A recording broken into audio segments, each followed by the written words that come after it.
I think my main goal when I started out to make a game is always to just make a really compelling world that feels real, that feels like a place someone is going to when they play the game and that they actually miss when they're not there and they think about it, because the best games do that. They haunt you like dreams. They're like, oh, I want to go back to that world and see those people and help them with their problems. I think those kind of worlds are just the most satisfying to create.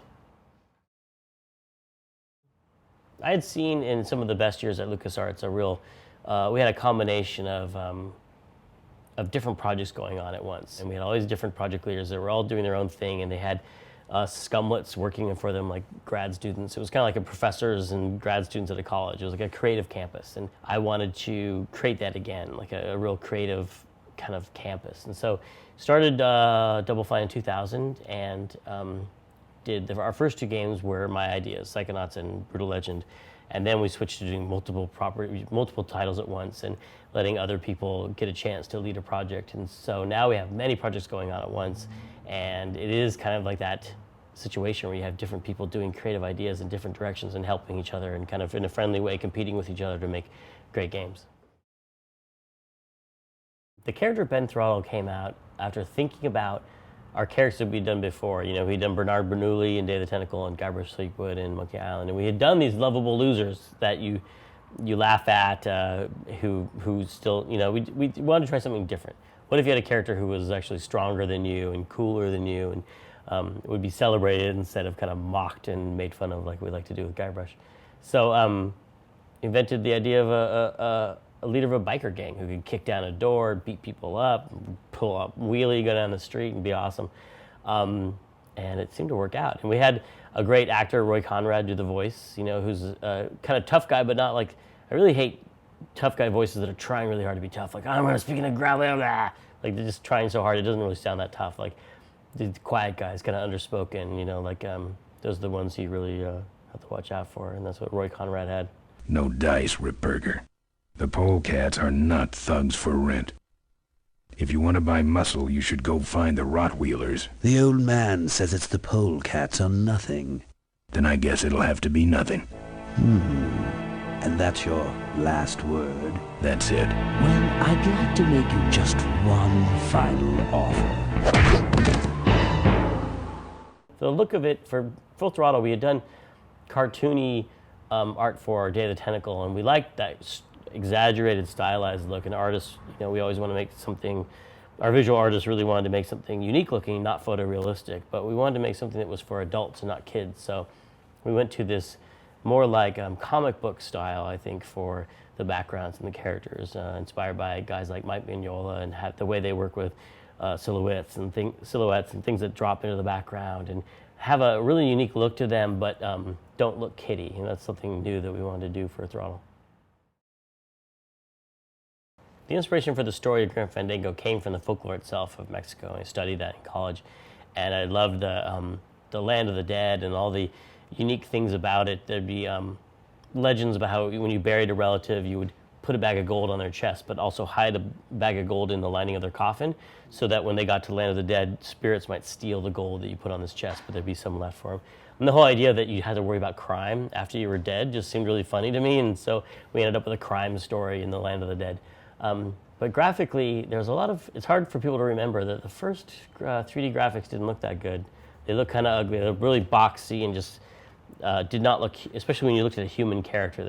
I just hated the look, and I hated it extra much because we were being pressured to do it so much at the time. It was seemed really uncommercial to do a 2D game. Everyone was going 3D, and there was pressure to try 3D, and I resisted for a long time. And then when I saw these skeletons, these paper mache skeletons that you would see around the Day of the Dead, they looked like these kind of rough, clumpy shapes with like the bones painted on the outside. They didn't model each little rib out of paper mache. They just painted them on the outside.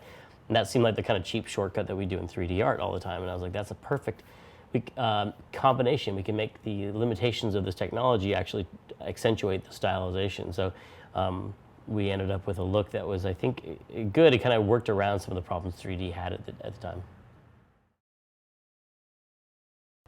When I was in college, I took a class in the psychology of dreams, and it had a great study of how people effectively turn their problems into metaphors in their sleep, which is really interesting. Like I was fighting a bear last night and he was clawing me, but he had my mother's head, you know, like these crazy images that people make up every night when they go to sleep. And they're not poets or filmmakers, these are just regular people who create these crazy images. So I love that idea that people would take their problems in real life and they turn them into monsters and all sorts of, they take the internal stuff and make it like an extroverted, you know, manifestation in their dreams. And what if you could go in and actually fight that thing in that person's mind? And then the levels of the game would be as unique as the people that you meet in your life. So every time you meet some interesting person in your life, and I had a friend who used the expression a lot, what color is the sky in your world? Like that, you know, like that idea that like everybody had a different sky inside their brain and you're just dying to get in there and see what it was like. So that was the inspiration for it. And we just started, I met Scott Campbell the year before and just wanted to work with him really bad and recruited him to Double Fine to start doing drawings based on these ideas. And he just started this parade of characters that looked unlike anything I had seen before. And they're really strange, but I thought really charming characters. And it's one of the greatest achievements of Psychonauts, I think, is that there's a whole world created by Scott Campbell that you can see this unique look to it and run around inside this world based on his visual style. Psychonauts being the first game Double Fine made, I think defines what the Double Fine style is, I guess, and that it's funny, I think. It's original. It has a unique look to it, and I don't know, it has a point of view, it has a certain sensibility that I think is carried through in all our games. Like, it's not a very mean-spirited game, but it has really sad parts to it, has happy parts to it, and it has this ambition that all our games have, which is to just surprise you all the time. Like, each time we announce a game, we hope to surprise people, and every moment of our games, we want to be that surprising as you play it. You know, not have you just see what you expect to see. Yeah, I really actually grew up loving heavy metal. Like when I was 14 and bought Diary of a Madman, that was my first album. I've always loved, ever since my brother caught me listening to Supertramp on this little radio I had. He's like, what are you listening to? I probably shouldn't pick on Supertramp. It could have been anyone. He's like, come here. And he put on Black Sabbath. He's like, listen to this. You know, having an older brother, that's what that's all about, is like the person who catches you listening to bad music and straightens you out. So I grew up loving heavy metal, and I think that games always flirted with heavy metal. Like, they use heavy metal in their trailers, but then when you play the game, it's all symphonic, like, you know, high fantasy music. And then, like, you guys, there's so much overlap with the weaponry and the medieval imagery, and all the heavy metal and fantasy are like this. Why not just go for it and make fantasy heavy metal one thing? So we did that. At different times in my life, different authors or filmmakers and musicians have made an impact on me and influenced what I do with games. I think I was reading a lot of Raymond Chandler at the time that I wrote Grim Fandango, and I think that shows in the inspiration for doing something noir. I was watching a lot of film noir, and that was influencing what kind of characters I wanted to make, like a femme fatale and an innocent man pulled into a dark world. You know, all these things come from, you know, what I'm doing at the time. Chuck Jones cartoons were around when I was a child, and I think exposed me to just a lot of just crazy, abstract, anything can happen moments in those cartoons. Trying to put those in games is important. And I love the writing of Kurt Vonnegut in high school, and I read a lot in college of Kurt Vonnegut Jr.'s, you know, his take on the world is that it's both really, really happy and funny, but also just really tragic and sad at the same time. Sometimes in the same paragraph, his stories take a turn that fast, and that shows a lot. I think in Psychonauts, there's a lot of happy and sad stuff in the same areas of the game, just because I think life is like that. Wowie, you're so lucky. You get to go home soon. Home? Back there, I was just like you were, Dogen.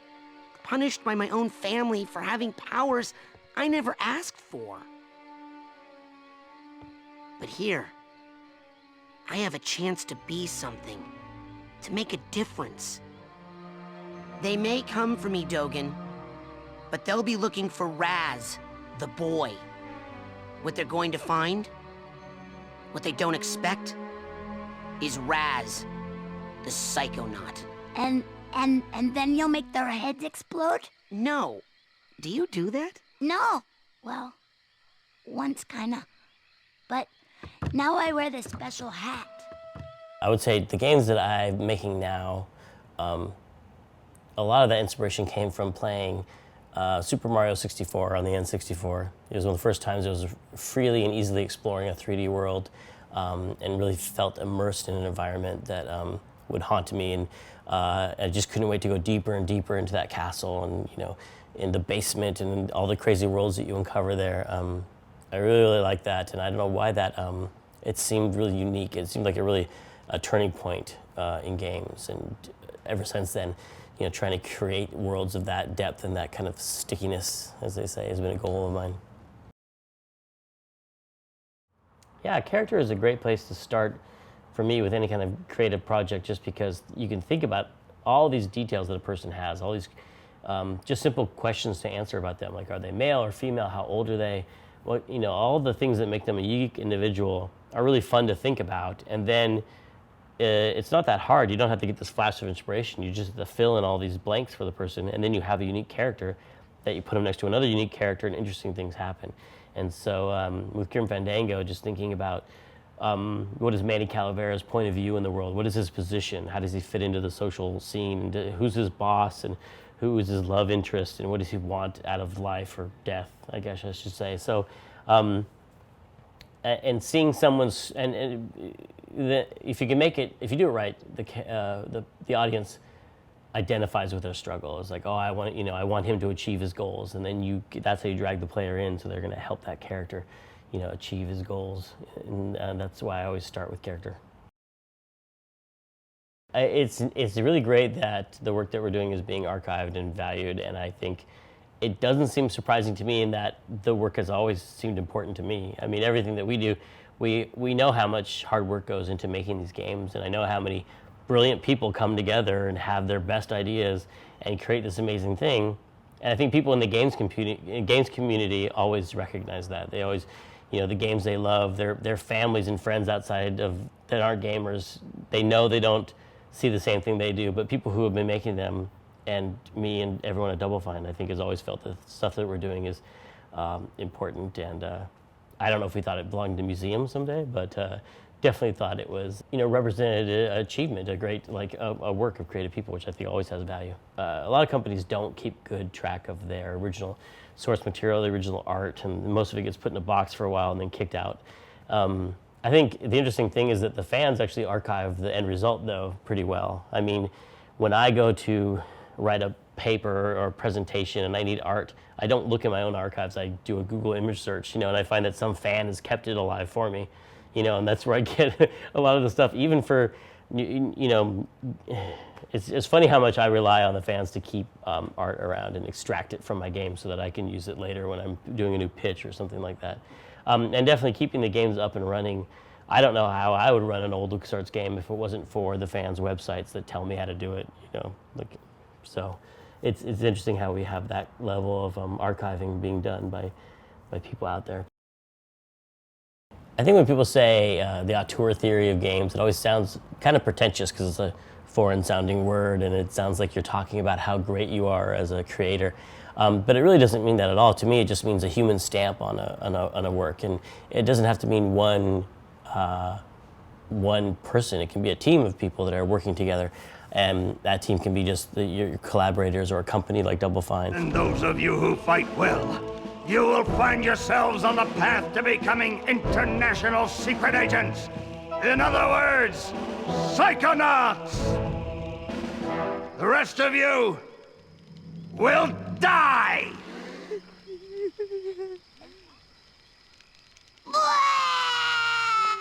Oh, Maury. Children, you are not going to die. Well, if you're not a psychonaut, then you might as well be dead. I think the important thing is that you're making something that is uniquely owned by the people who made it. It doesn't seem like just a generic product that could have been produced by any company, but something that you would say, oh, that's a game that's obviously only Double Fine could have made that. That's our goal every time. So I think that stands up for the theory that there is such a thing as an auteur, whether it's an individual or a group of people who can make their stamp on something. And you might not understand the logic of the choices they're making, but if you look at the body of work stretched out over time, you see some sorts of patterns emerging as that person or group deal with similar topics and have a distinct point of view on the world that comes through in the work. And that's what makes it a human work, and that's what allows other humans to identify with it, and that's what makes it art to me.